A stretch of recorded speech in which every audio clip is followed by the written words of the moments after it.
tudo bem? Nessa aula eu quero falar com você sobre a hierarquia das legislações.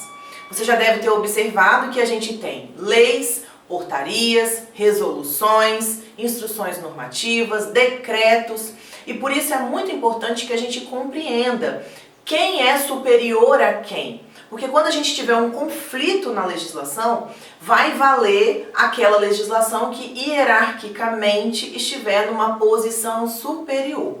A gente não se forma em direito na faculdade, a gente mal tem aulas voltadas para essa questão da legislação, são poucas aulas, são aulas que são muito rasas e quando a gente começa a trabalhar, a gente fica de fato confuso. Por exemplo, a gente tem a portaria 344. Mas durante a pandemia tem a RDC 357. E agora, qual eu vou obedecer? Qual que está acima? Qual que eu preciso de cumprir? Né? O que pode me acontecer caso eu cumpra errado? E assim a gente vai ter vários choques, vários conflitos na legislação que vão fazer com que a gente tenha dúvida na hora de fazer a dispensação do medicamento ou na hora de seguir determinadas regras. É muito importante que a gente entenda que a principal lei que a gente tem no Brasil é a Constituição Federal de 1988. Ela é como se fosse a mãe das legislações. Tudo de mais importante está dentro da Constituição de 1988. A partir da Constituição de 88, a gente vai ter a criação de diversas leis na saúde. Então lá na Constituição, no artigo 196, está dizendo que a saúde é um direito de todos e um dever do Estado. Um dever do Estado, Estado com E maiúsculo, que significa governo, no sentido de prover meios para que as pessoas tenham saúde. Então vai falar de promoção, de proteção da saúde, de recuperação da saúde. No Brasil as pessoas passaram a adquirir esse direito do Estado cuidar da saúde delas, de prover meios. Então, por exemplo, quando o Estado provém saneamento básico, ele está provendo saúde, ele está promovendo saúde, porque ele está evitando que as pessoas fiquem doentes. E a partir dessa Constituição de 1988, a partir desse artigo que vem trazer a saúde como um direito das pessoas, é que vai ser a base da criação do SUS. Então, depois da Constituição, na saúde especificamente, a gente vai ter a Lei Orgânica da Saúde, que é a Lei 8.080, que vai vir tratar dos direitos que as pessoas têm no sentido público. Então, falando da hierarquia, primeiro vem a Constituição, abaixo da Constituição a gente tem as leis. Então, lei é acima de portaria, de resolução, de decreto, Primeiro a gente vai ter a Constituição e em seguida vem as leis. Então a gente vai ter, exemplo, essa Lei Orgânica da Saúde, que é a Lei 8.080, a gente vai ter a Lei 5.991, que é até anterior à Constituição, mas é lei, Então a Lei 5.991 ela é de 1973 e ela vai falar do comércio de medicamentos, é a primeira lei que fala sobre comércio de medicamentos, insumos, correlatos, vai colocar pra gente o que é droga, o que é fármaco, o que é correlato, enfim, vai dar essas definições, Então eu tenho a Lei 5.991, que é extremamente importante pra gente, a Lei do SUS, que também é importante, e várias outras legislações.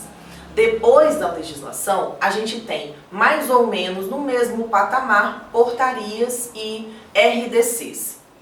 RDCs são resoluções de diretoria colegiada. É isso que significa RDC, resolução de diretoria colegiada. Isso quer dizer que vários entes podem fazer resoluções. Então a gente vai ter resolução feita na Anvisa, vários diretores da Anvisa vão resolver alguma coisa, então sai uma resolução. A gente vai ter resolução do Conselho Federal de Farmácia, por exemplo, Então a gente vai ter diversas resoluções que a gente vai precisar de cumprir também. E a gente tem as portarias. A portaria, tecnicamente, ela vai ser uma explicação de alguma coisa da lei que é extremamente importante da gente cumprir também, Então, quero fazer uma comparação aqui para vocês, por exemplo, em relação à portaria 344 e à resolução 357. Por quê? além da gente considerar se é lei, se é portaria, se é resolução, para termos hierárquicos, a gente precisa de considerar também a ordem cronológica. O que vem mais novo é o que vale mais, entende? Então, por exemplo, eu tenho a portaria 344 de 98. A portaria 344, ela vai falar sobre medicamentos feitos de alguma daquelas substâncias que estão na lista A, na lista B, na lista C, né? E vai dar as regras para a dispensação daqueles medicamentos. Todo farmacêutico precisa conhecer a portaria 344. Do início ao fim, precisa de compreender qual é a função dela, quais são as principais regras que ela estabelece, a gente precisa de cumprir com essas regras, enfim, ela é extremamente importante. Só que aí a gente teve uma pandemia, e aí na pandemia, o que foi resolvido? Compreendeu-se que era uma situação crítica e que as pessoas não deveriam sair de casa à toa, e que como a portaria 344 delimita tempo de atendimento para cada receita, isso obriga a pessoa a ir na farmácia de novo, porque você não pode comprar o medicamento da portaria 344 por telefone, ou pelo menos não deveria, né? Por receita digital, então você teria que ir na farmácia para ter contato com a pessoa para te vender o medicamento. Então o que a Anvisa resolveu? A Anvisa resolveu que durante o tempo de pandemia, que haveria uma possibilidade de extensão das quantidades que tem ali para a pessoa ficar atendida por um prazo maior. Esse foi o objetivo da 357, para a pessoa não ter que ficar indo na farmácia comprar remédio. Então o que eles fizeram? Por exemplo, na portaria 344, fala que a regra é medicamentos da lista A podem ser dispensados para 30 dias. Então a receita amarela, você dispensa medicamentos para 30 dias. Na RDC 357 de 2020 ficou resolvido que durante a pandemia esses medicamentos podem ser dispensados para uma quantidade até 3 meses de tratamento. Então, ao invés de ser para 1 mês, poderia ser prescrito para 3 meses de tratamento, né? Por exemplo, os medicamentos da lista C, de acordo com a portaria 344, a regra pode dispensar a quantidade para 60 dias. Na RDC 357 ficou resolvido que durante a pandemia poderiam ser entregues esses medicamentos para até 6 meses de tratamento, com o objetivo da pessoa não precisar de ficar indo lá na farmácia. Aí, o que aconteceu de confusão? Revogaram, né, a RDC da pandemia, não a 357, a da pandemia, tirando o estado de pandemia do Brasil, né? Então, primeiro teve um decreto dizendo que o Brasil foi decretado como um país em estado de pandemia.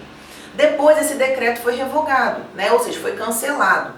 Então, saímos da pandemia, mas a 357 continua valendo. Não é porque acabou a pandemia que acabou a 357. Para ela acabar, vai ter que ser revogada. Então vai ter que ter uma outra resolução que vai vir para revogar aquilo que estava resolvido pela pandemia.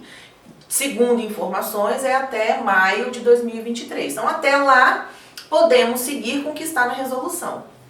Ela é cronologicamente mais nova do que a portaria 344, que é de 98. E ela resolve alguma coisa temporária. Então, por isso ela é superior. Não porque ela vale mais do que a portaria 344, mas ela pode ser seguida enquanto ela estiver valendo, contrapondo o que está na 344. Falando diferente do que está na 344, mas ela pode ser revogada a qualquer momento. Uma outra situação que eu quero que vocês comparem aqui é em relação à prescrição de anabolizantes por veterinários, por médicos veterinários. A portaria 344 vai falar para nós que os medicamentos anabolizantes podem ser prescritos pelo médico veterinário e que quando é pelo médico veterinário, não precisa de colocar o CID da doença. Óbvio, né? O CID, que é o Código Internacional de Doenças, é Código Internacional de Doença para gente, não é para bicho.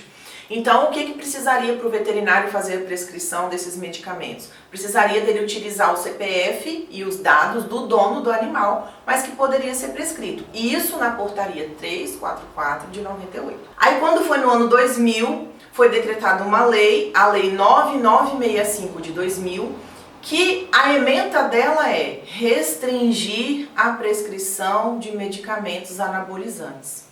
E aí, nessa lei, que é muito curtinha, ela vai falar que a prescrição de anabolizantes deve ser feita por CRM ou CRO. Ela não cita o veterinário. Então, olha só, na portaria 344 de 98, fala do veterinário e fala que ele pode prescrever. Mas 2 anos depois, então, cronologicamente, é uma lei mais nova e é uma lei que é acima de portaria hierarquicamente. Vem restringir a prescrição de anabolizante. E aí não cita o veterinário. Se não cita o veterinário, é porque o veterinário, entre aspas, está fora. Ele não pode fazer essa prescrição. Aí o que acontece no Brasil?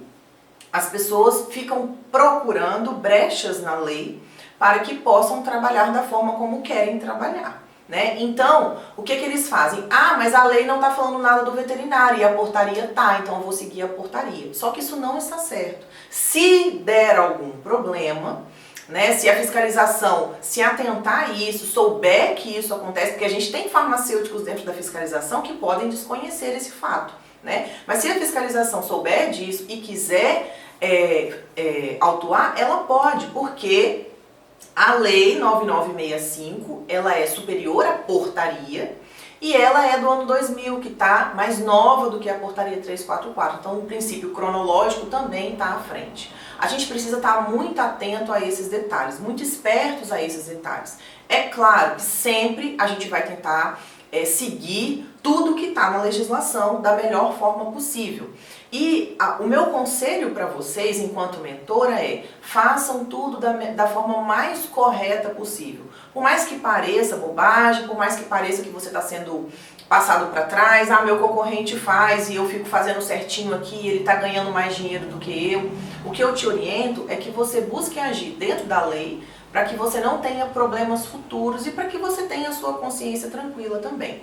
Para a gente finalizar essa aula, eu quero dar um último exemplo, que é em relação a antibiótico e medicamento de controle especial na mesma receita.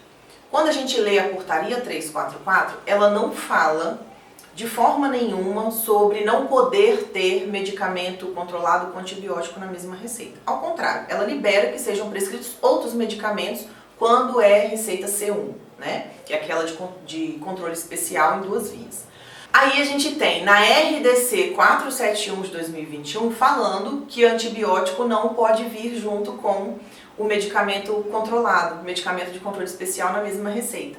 Aí o que as pessoas fazem? As pessoas fazem assim, mas lá na portaria 344 não está falando que não pode vir antibiótico. Mas na resolução, que é mais nova, então toda vez que tem um confronto, vale o princípio da cronologia. Essa que é de 2021, que é a resolução dos antimicrobianos, fala que não pode antimicrobiano junto com medicamento controlado. Então não pode. Entende? Não precisa de estar escrito, não pode medicamento antimicrobiano junto com o controlado e não pode o controlado junto com o antimicrobiano, não é necessário. Entende? A ordem dos fatores não altera no produto, né? Então, logicamente, se está descrito na RDC 471 de 2021 que não pode antimicrobiano com controlado, é porque não pode, entende? E ela é uma resolução mais nova. O que as pessoas fazem? Vendem. Tem gente, inclusive, que tira cópia, guarda xerox e vende o antimicrobiano e vende o controlado retendo a principal. E não pode fazer isso, né? Então é aquilo que eu falei. Pode ser que a pessoa nunca vai ser fiscalizada, que a fiscalização nunca pegue aquilo, mas se um dia houver um problema, se um dia houver uma fiscalização bem feita, a pessoa vai receber uma autuação. Talvez mais de uma, talvez podendo entrar em processo de suspensão, porque está fazendo coisa errada, né? E assim sucessivamente. Por isso, meu conselho é: conheça as legislações mais importantes, siga as legislações mais importantes para a nossa profissão e haja dentro do mais correto possível, para evitar de você ter problema depois. Tá certo? Te vejo na próxima aula. Tchau, tchau!